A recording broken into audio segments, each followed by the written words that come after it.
Oke, kita kembali lagi di channel YouTube Edukasi Ilyas Family. Oke, pada kesempatan kali ini kita akan masih melanjutkan di bagian kedua ya, mengenai soal dan pembahasan kompetensi manajerial. Jadi saya tekankan kembali bahwa untuk persiapan yang mantap itu harus banyak latihan ya. Jadi nanti kita akan bagi beberapa part-part untuk banyak latihan supaya nanti memudahkan pada saat pelaksanaan tes. Oke, kita lihat soal-soalnya, latihan-latihannya. Oke, nomor 1. Bagaimana Anda membagi tugas kepada rekan dan bawahan Anda? Kalau seperti ini, membagi tugas kepada rekan dan bawahan ya, artinya ini kita sebagai pemimpin ya. Nah, pembagian tugas ya, pembagian tugas itu harus sesuai dengan keterampilan maupun keahlian yang dimiliki oleh anggota kita.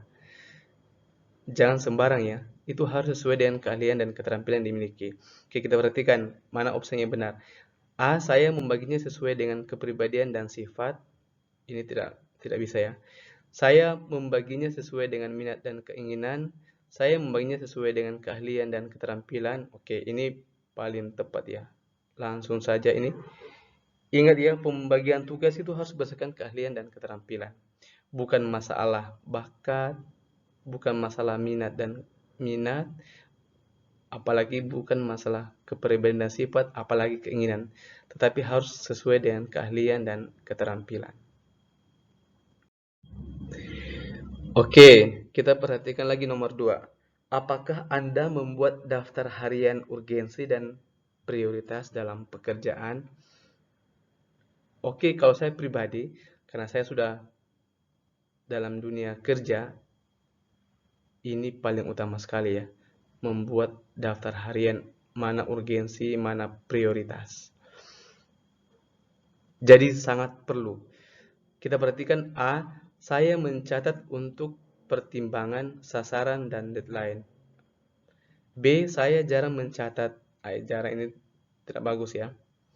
Pikirnya terekam dalam pikiran. Ini kita bukan komputer, bukan laptop yang bisa menyimpan memori ya. C, saya tidak membutuhkan daftar harian. Ini mustahil ya. D, saya selalu mencatat untuk pertimbangan mengambil keputusan. Oke, ini kemungkinan bagian D bisa benar juga ya. E, saya kadang mencatatnya, kadang tidak. Wah, ini nih orangnya ini kalau saya kadang mencatatnya, kadang tidak ya, kadang rajin, kadang malas ya. Ini kurang tepat ya. Kalau menurut saya yang paling tepat itu adalah A. Saya mencatat untuk pertimbangan sasaran dan deadline. Jadi kita harus iya ya, membuat daftar hariannya yang mana sasarannya seperti apa, pertimbangannya seperti apa, kemudian yang mana deadline, mana prioritas. Jadi yang paling benar adalah A. Nomor 3. Apakah Anda sebagai seorang pemimpin mendelegasikan tugas kepada staf Anda? Oke, ingat ya, sebagai pemimpin itu tugas utamanya itu adalah sebenarnya sebagai pengontrol ya dan pengawas ya. Jadi untuk tugas-tugas itu ya didelegasikan saja kepada staf. Tugasnya pimpinan itu adalah sebagai pengontrol dan pengawas. Oke, kita lihat. A. Saya mendelegasikan semua tugas kepada semua staf dan saya sebagai pengontrol dan pengawas. Oke, kita langsung dapatkan jawabannya ya. Bagian A.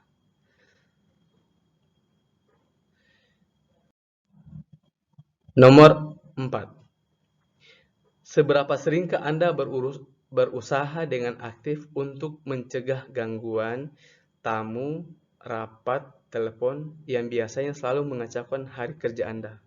Wah, ini kalau sebagai pimpinan ya, yang namanya tamu, yang namanya rapat, yang namanya telepon itu ya ini tidak bisa dihindari ya. Namanya pimpinan pasti akan selalu ada tamu, pasti akan membuat rapat dan selalu akan dapat telepon. Oke, bagaimana mengatasinya? A. Saya tidak merasa terganggu dengan itu.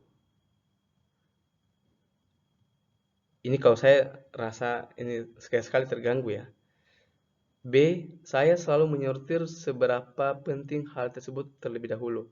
C. Saya selalu menolak dan menjauhi hal tersebut agar pekerjaan selesai dengan baik. Tidak boleh ya.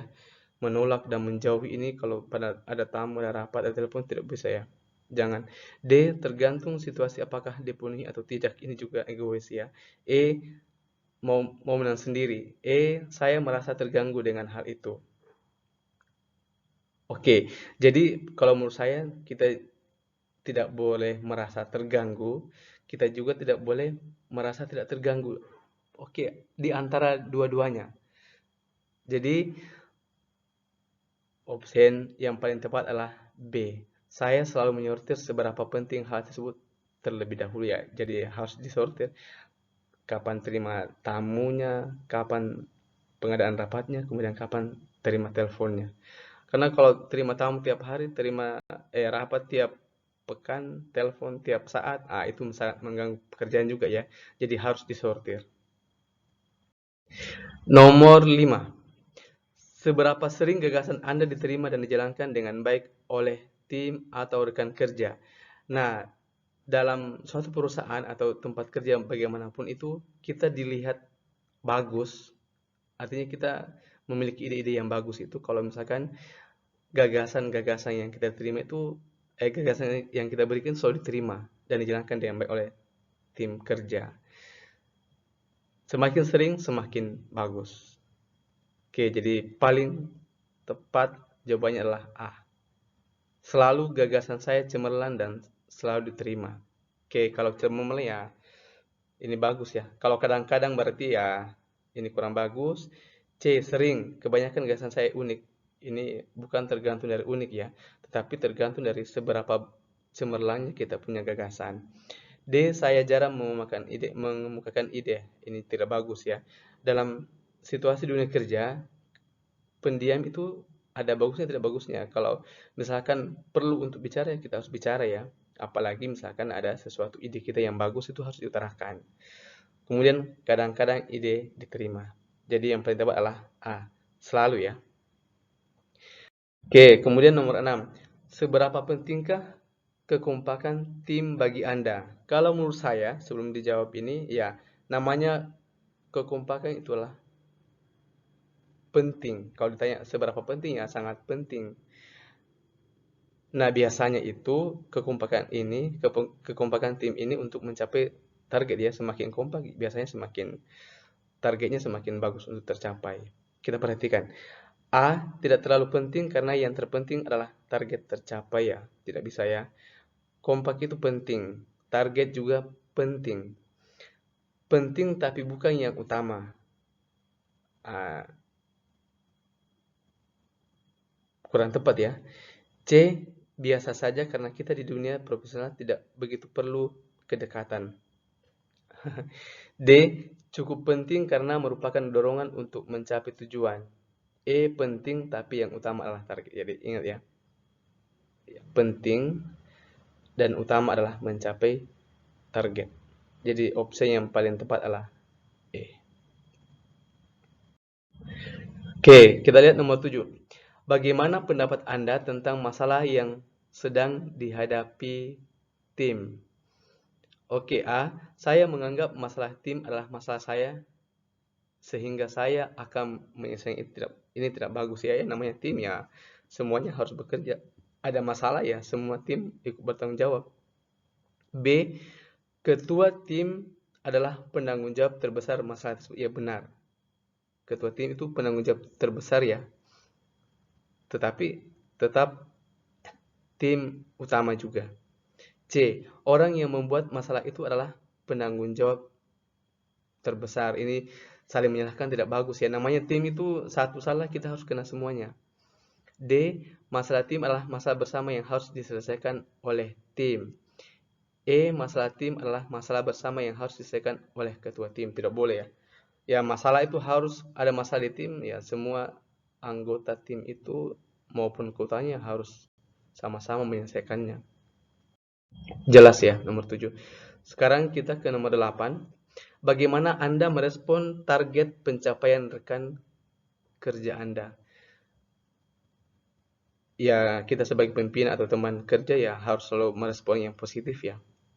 Kita lihat A, saya mudah melakukan apresiasi positif terhadap rekan kerja. Ini juga sebenarnya masuk dalam kategori apa ya? Empati juga mungkin bisa masuk juga ya, karena mudah memberikan apresiasi itu sebenarnya memberikan motivasi untuk kita lebih giat bekerja sebenarnya. Jadi kita perhatikan kemungkinan A itu bisa benar ya.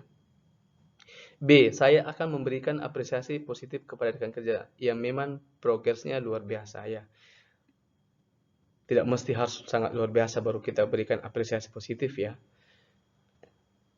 C, saya akan memberikan apresiasi sekedarnya. Ini apalagi kata sekedarnya, ingat ya. Teman-teman sekalian, kalau ada kata sekedarnya itu jangan pilih memang. Sekedarnya itu antara ikhlas dan tidak ikhlas. Jadi jangan pilih ya. D, saya jarang memberikan apresiasi kepada rekan kerja kecuali memang luar biasa. Ini tidak boleh ya. Pokoknya jangan karena hanya karena luar biasa sekali baru kita memberikan apresiasi. Tidak. E, saya akan memberikan apresiasi kepada rekan kerja. Oke.